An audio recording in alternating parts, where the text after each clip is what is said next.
What's up, YouTube? Welcome back, man. It's been such a long time since I made a video. I finally caught some free time today. It's my off day, and it's sad to say, but I've had these headers in my closet for about a year now. I've been waiting to put them on, but today I'm gonna be putting on my headers on an '06 Acura TSX. So stick around if you want to see what it sounds like. All right, before I throw them on, I want to show you exactly how they came into the mail.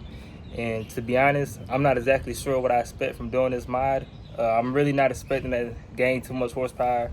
I just hope it has a different sound to it, and anything beats the crusty ones I got on at the moment. So let's get right to it. I'm gonna show you what they look like. All right, starting off, I had to get the gaskets separate. They carry a graphite style or this aluminum style. I went with this one because it seemed to be a little thicker and more better for performance. But yeah, you do have to get your gasket separate. It doesn't come with it. This is the part number if you would like this style gasket.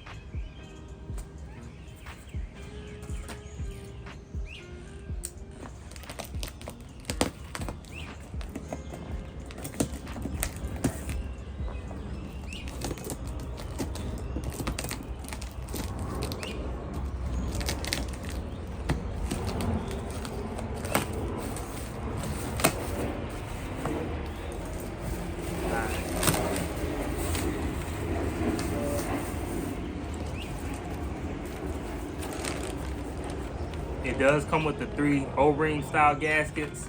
They go in the middle of the pipes connecting each other down to the catalytic converter. It does come with those.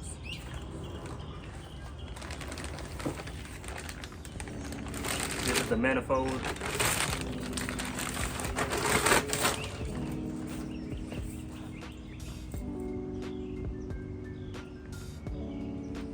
DC style. It's not too bad. I don't expect much, you know, paying only $500. You get what you get. But I will say it looks a lot better than the stock one.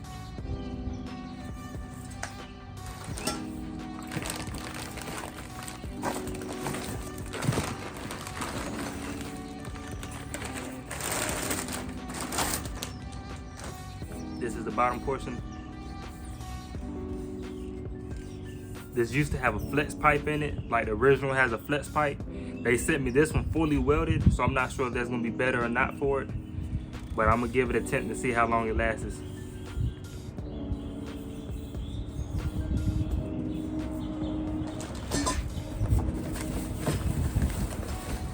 And that's it, comes with the stickers and the paperwork on it. All right, for the few people that doesn't know where the manifolds are on your Acura TSX, your exhaust manifold is in the rear underneath this heat shield. And as soon as I get to this, I'm gonna take them 2 bolts off right here. They're both 12mm bolts, and you have one in the bottom in the middle, and it's a 12 also. Take them 3 bolts off and the heat should come right off. So I can show y'all a little easier, I'm gonna go ahead and take off this strut bar. There are 2 12mm bolts right here on each side. There's one 10 here, another 10 here. You're gonna have one 10 on this side. And if you look in the bottom where these bars head to, you're gonna have one 10mm nut right here on each side. Once I take this off, I better show you better what it looks like back here. I have learned something new today. You can't go from the bottom, you have to go from the top. And they're 12mm bolts, 2 on each side.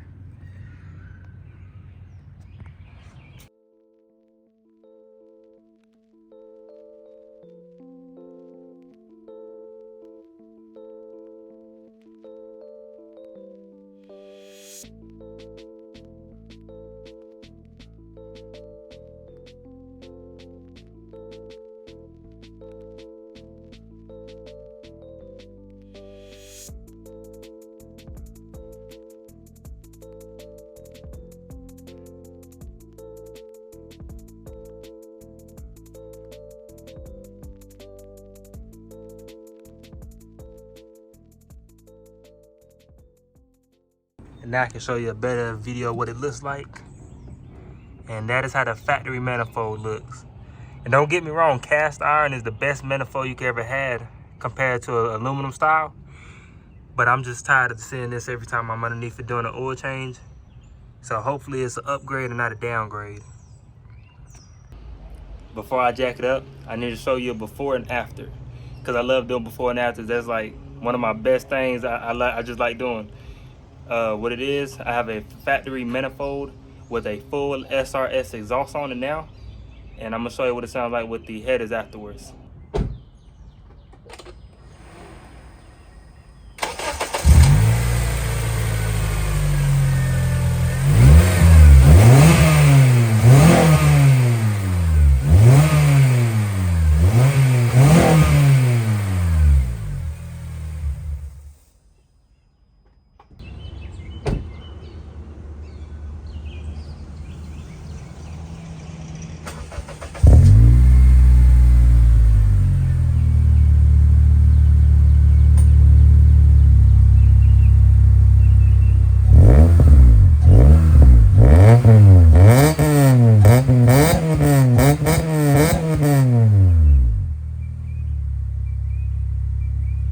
So now most of the top part is done.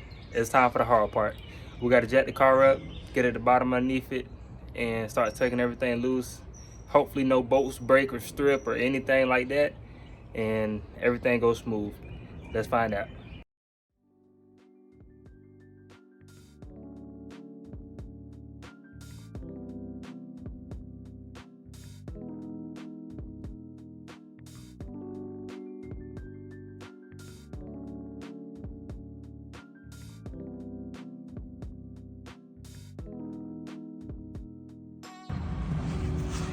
You have 3 bolts to take loose.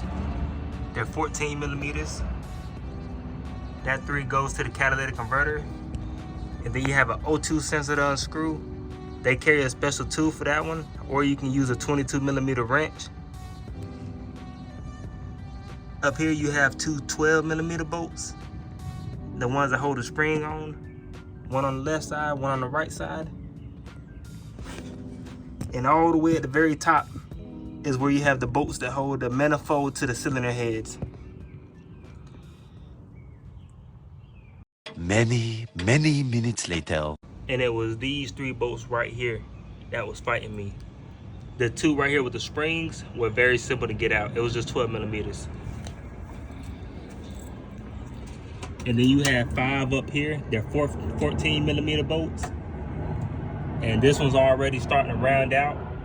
So if you could, buy you a new socket just to make sure it doesn't round them out.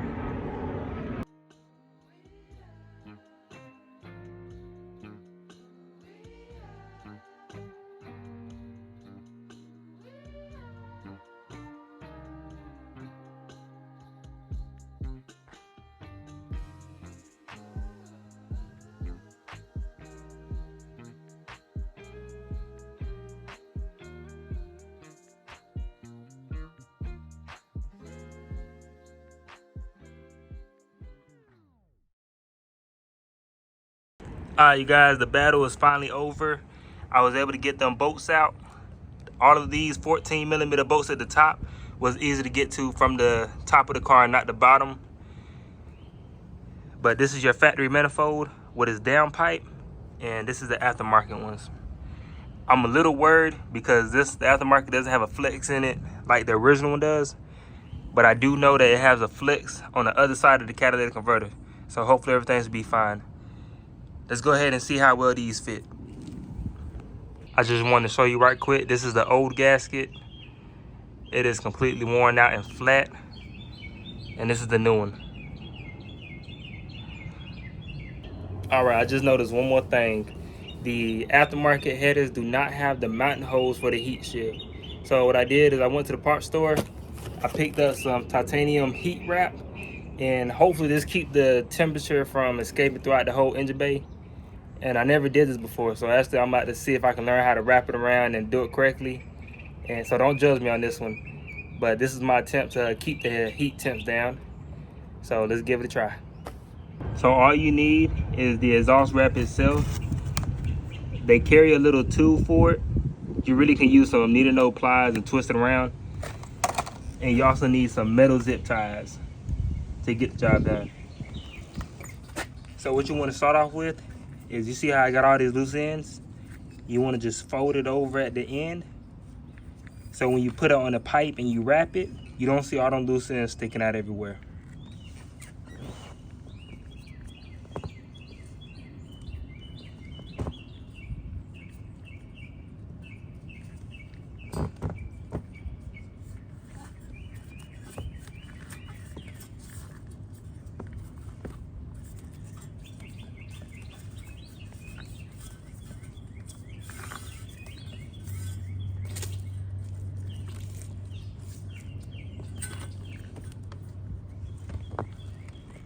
And now that it looks like this, I'm gonna put one silver zip tie right here, stainless steel zip tie to hold it here, and I'm gonna continue wrapping it all the way down.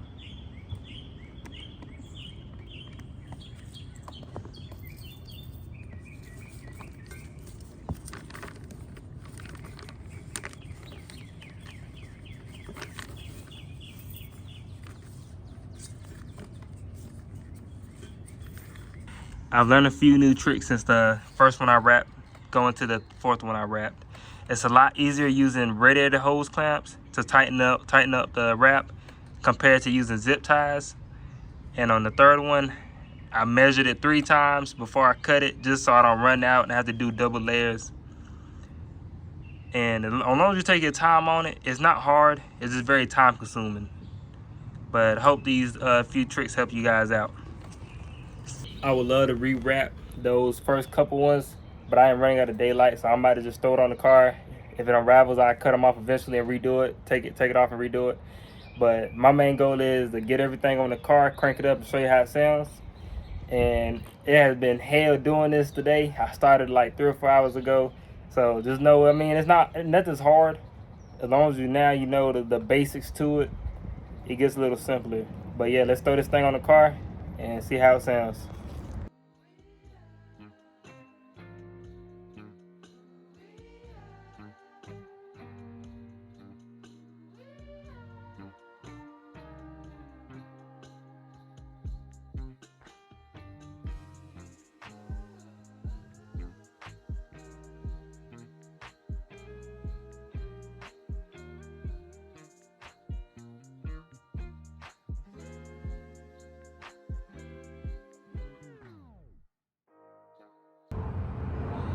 Finally, the battle has come to an end. This is how it should look when it's completely done from the bottom. I have anti-seize on all of them bolts and nuts up top. I put new bolts and nuts down here also. We are good to go. Always make sure you screw this O2 sensor in, and don't forget your exhaust hanger. I had forgot mine and I had to redo it. So everything looks good from the bottom. I'm gonna crank it up right quick just to make sure we don't have an exhaust leak. If everything's good to go, you'll see me lower it back down and crank it up for you guys.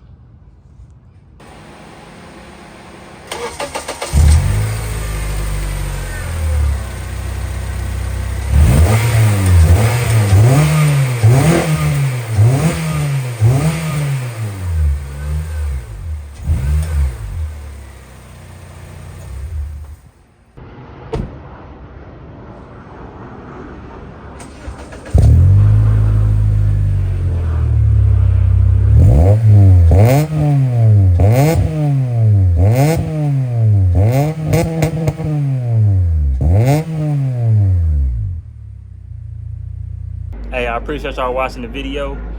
It feels good to finally get something done I've been meaning to do. I got a cold air intake coming in my next video, and also a couple little other things from now on out. And y'all stay blessed. Please like and subscribe.